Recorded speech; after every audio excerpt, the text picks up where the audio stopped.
So we are in Luzna. This is the cemetery 123, which is the biggest cemetery, which was made during the tragic days of the Battle of Gorlice, one of the biggest battles of the First World War. We are here to explain better how to use the model. Our model is made out of 3 different parts. And the first part will tell you at which level you find yourself. The second part is a kind of peer-to-peer education system, so that you will get some advices, some hints to improve the weakest areas as they emerge from the self-assessment part. And then there's a third part which is devoted to create connections among partners. So how and in which way and with which tools you can connect to other people and create projects together. But what is important to understand is that a model is always a simplified vision of the reality.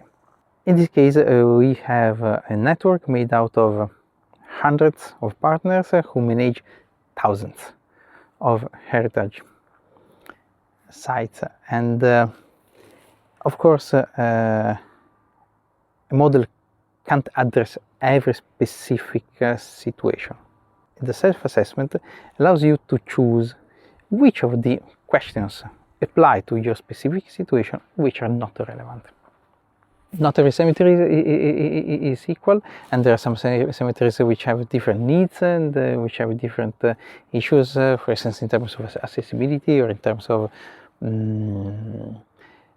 relationship with local authorities, and of course and even the national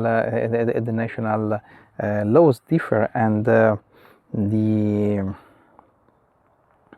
the complex system of relationship between the owner and who is managing the cemeteries is different. So the model can't be specific about all of these aspects, but can be useful for you to understand how you're managing your cemetery, how you're managing your heritage.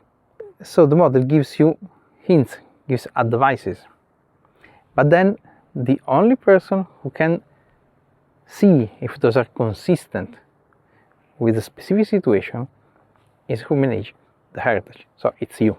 The model is not an autopilot.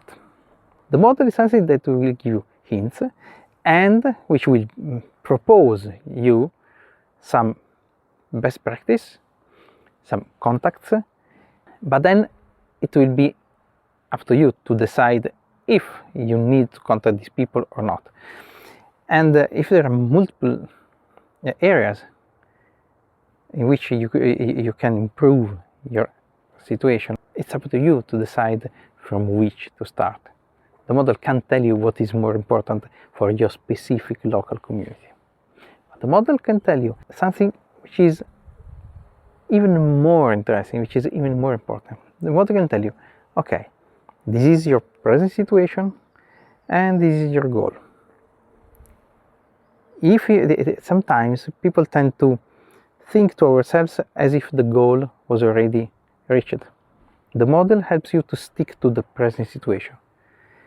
And so the model tells you, okay, this is the goal, but if you're in this situation, there's a path, there's a growth, there are some actions which need to be performed, and can propose you which these actions are.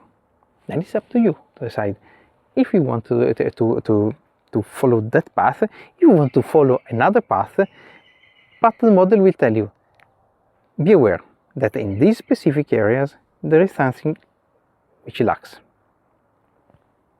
Maybe the solution, the proposed solution doesn't fit your specific needs because the model can't know who you are.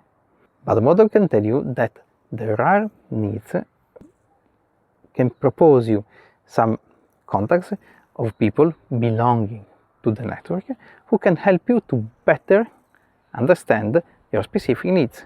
So if you don't find in the proposed hints, in the automated hints, if you don't find in the proposed best practices, if you don't find the documents which are in the model, what is needed for you to improve your situation, the addresses, the emails, the phone numbers of people who you can contact in order to ask them for advice and ask them to help you, because they know better, because they already did what you're going to do. The Gov4Peace model we are building is a collaborative model. We are collecting in a digital tool, a technological tool, a platform, all the knowledge you as partner, you as part of this extended network, you have gained along 20 years, 30 years of experience, 5 years. So it's something that we are taking from your experience, and something that those who think have this knowledge can give us. So all the knowledge that we collect in this tool will be then used by others in a collaborative way. And then at the end of this process, the tools, the examples, part of the examples, those that will prove to become more successful in other contexts, then they will become part of the model, of the final model. Remember that to build a model, you need years of research, you need knowledge, a lot of knowledge. You need to study deeply different case studies or examples. And so we are guiding you as consultant through this path of building your own model. It's up to you. So it's you that you feel the urge to share your knowledge, to share documents, to share video, to share things you did in practice, which worked, to give it to the community.